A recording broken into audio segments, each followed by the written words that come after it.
বিসমিল্লাহির রহমানির রহিম। আসসালামু আলাইকুম সম্মানিত দর্শক শ্রোতা, আমার দেশে আমার মা ইউটিউব চ্যানেল এবং ফেসবুক পেজের পক্ষ থেকে আপনাদের সবাইকে জানাচ্ছি আন্তরিক শুভেচ্ছা ও প্রাণ ঢালা অভিনন্দন।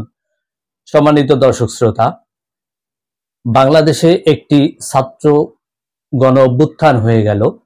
যে গণ অভ্যুত্থানের উদ্দেশ্য ছিল বাংলাদেশ একটা স্থিতিশীল অবস্থায় পৌঁছে যাবে এবং দেশ থেকে সমস্ত দুষ্কৃতিকারী, দুর্নীতিবাজ, দেশ বিরোধী যারা তাদেরকে গ্রেপ্তার করবে এবং দেশ একটি শান্তিপূর্ণ অবস্থানে পৌঁছবে। কিন্তু সেটা জানি কেনই হচ্ছে না। মানুষের যে প্রত্যাশা ছিল, মানুষের যে চাওয়া পাওয়া ছিল বা ছাত্র জনতার যা চাওয়া পাওয়া ছিল, সেটা জানি কেন হচ্ছে না।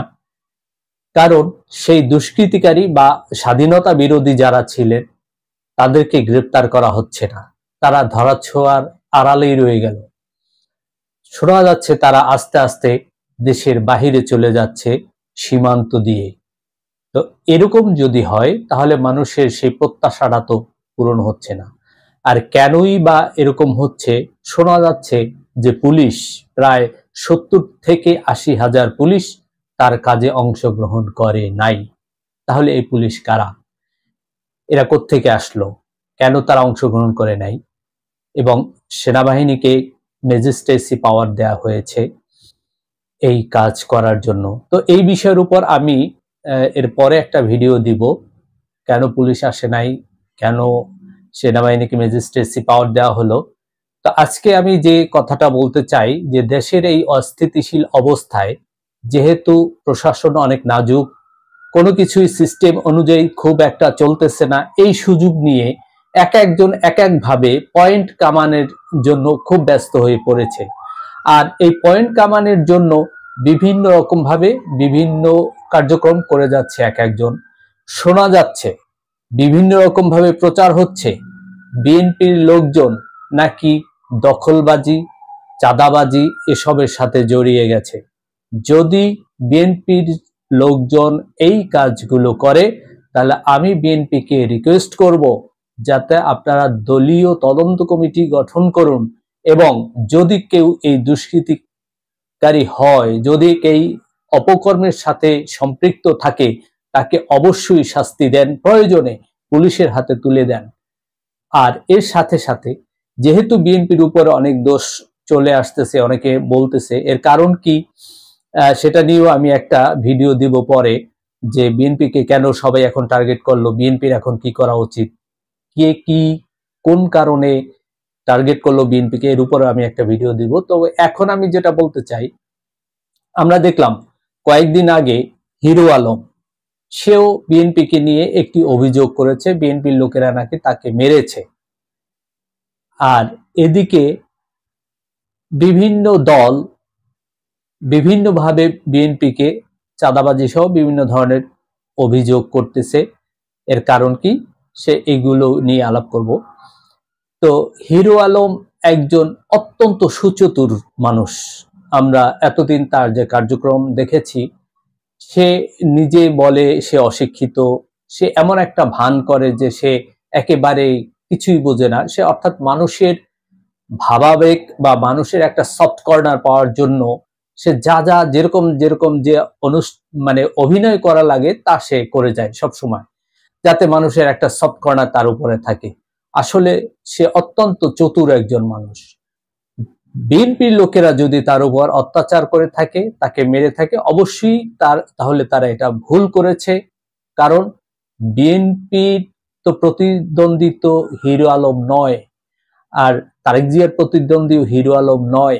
আর বিএনপির প্রতিদ্বন্দ্বী হলেই যে তাকে মারতে হবে এমন কোনো কথা নাই। তাহলে তো সেই বিএনপিও ওই জঙ্গি ছাত্রলীগের মতো হয়ে গেল। সেরকম তো হওয়া যাবে না। বিএনপিকে শহীদ প্রেসিডেন্ট জিয়াউর রহমানের আদর্শ, খালেদা জিয়ার ভালোবাসা, তারেক রহমানের নির্দেশনা মেনেই চলতে হবে। কোনরূপ কোনো দখলবাজি, টেন্ডারবাজি বা সন্ত্রাসীর সাথে যোগ দিতে পারবে না বা দেওয়া উচিত হবে না। তাহলে বিএনপির যেরকম আকাশ সমান যে জনপ্রিয়তা আছে, সেই জনপ্রিয়তা আর থাকবে না।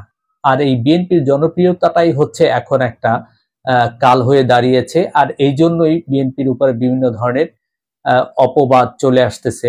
তো আমি যেটা বলতেছিলাম যে হিরো আলম যদি এই অভিযোগ সত্য হয়, হিরো আলমের যে বিএনপির লোকেরা তাকে মেরেছে, তাহলে এটা অবশ্যই এটা দোষের এবং এর শাস্তি হওয়া উচিত। আর যদি হিরো আলম তার ভিউ, কমেন্ট এবং টাকা কামানোর জন্য এরকম কোনো কিছু করে থাকে, তাহলে সেটারও বিচার হওয়া উচিত। কারণ আমরা বিগত দিনে বিভিন্নভাবে দেখেছি হিরো আলমের বিভিন্ন ধরনের অভিনয়। সে বিভিন্ন ধরনের অভিনয় করে তার উদ্দেশ্যই হচ্ছে টাকা কামানো, এই ভিডিওর মাধ্যমে তার লাইক, কমেন্ট, শেয়ার পাওয়া। সে এমপি ইলেকশনে দাঁড়িয়েছিল, সে যোগ্য না অযোগ্য এটা সেও ভালো করে বোঝে, বা দেশের জনগণও বোঝে যে একজনের পার্লামেন্টে গিয়ে আইন প্রণয়ন করা বা আইনের উপরে কথা বলা বা আইনের বিষয় নিয়ে কথা বলা, আইন তৈরি করা, এটা তার কতটা যোগ্যতা আছে এটা সেও ভালো বোঝে, দেশের মানুষও ভালো বোঝে। কিন্তু সে বারবার এমপিতে দাঁড়ায় শুধু টাকা কামানোর জন্য। অর্থাৎ তার একটা ভিডিও কন্টেন্ট, তার অনেক কন্টেন্ট তৈরি হবে, সে টাকা কামাতে পারবে, বিভিন্ন মানুষের সাথে যোগাযোগ করতে পারবে, বিভিন্ন মানুষের সাথে দেখা সাক্ষাৎ করবে। অর্থাৎ তার জানি একটা পয়সা কামানোর একটা উৎস হয়ে গেল। তো এরকম ভাবে এতদিন সে প্রথমে আওয়ামী লীগের বিরুদ্ধে ছিল, পরে হুমকি দামকি খেয়ে সে আবার আওয়ামী লীগেই জয়েন করেছিল, আবার সে শেখ মুজিবুর রহমানের মাজারে গিয়ে ফুলও দিয়ে এসেছিল। তার মনের ভিতরে তো একটু আওয়ামী প্রীতি থাকতেই পারে, সেদিক থেকেও সে বিএনপির উপরে দোষারোপ করতে পারে বা বিএনপিকে দোষ দিতে পারে। বা সে যদি নিজে, বিএনপি যদি তাকে মার নাও দেয়, সে নিজেও হয়তো 2-4-10,000 টাকা খরচ করে এরকম একটা অভিনয় তৈরি করে তারপরে সে যদি এখান থেকে 50 লাখ টাকা তার কামানো যায়, অসুবিধা কি? সে তো প্রচুর টাকা কামায়। তো এরকম অনেক কিছুই হয়।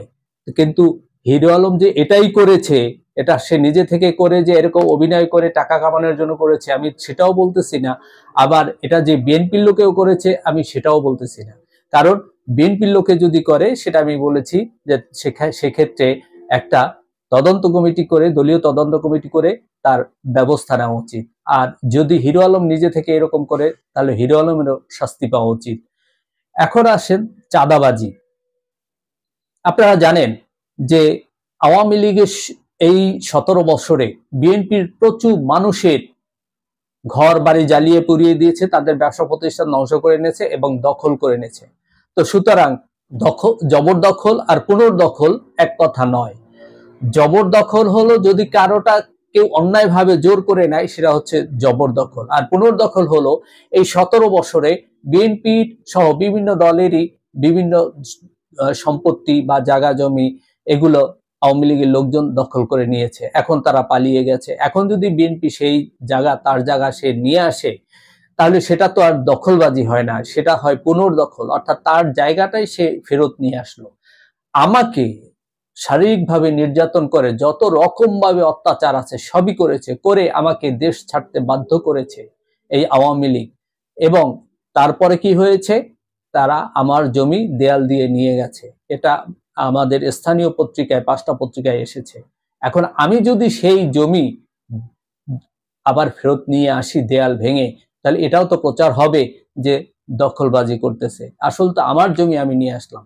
তাই বিএনপি যে করতেছে সবই যে পুনর্দখল করতেছে তাও না, আবার সব যে জবরদখল করতেছে তাও না। আমি বলবো এটাও দলীয় তদন্ত কমিটি করে এর বিচার হওয়া উচিত। যদি কেউ জবরদখল করে তার অবশ্যই বিচার হওয়া উচিত, কিন্তু পুনর্দখল করলে এটা তো তার জমি, সে নিয়ে এসেছে, এটা তো আর অন্যায়ের কিছু না। যেটা আওয়ামী লীগ জোর করে দখল করে নিয়েছিল, আওয়ামী লীগের লোকজন সন্ত্রাসী কায়দায়, সেখান থেকে তার জমি সে ফেরত নিয়ে আসছে, এটা অন্যায়ের কিছু নাই।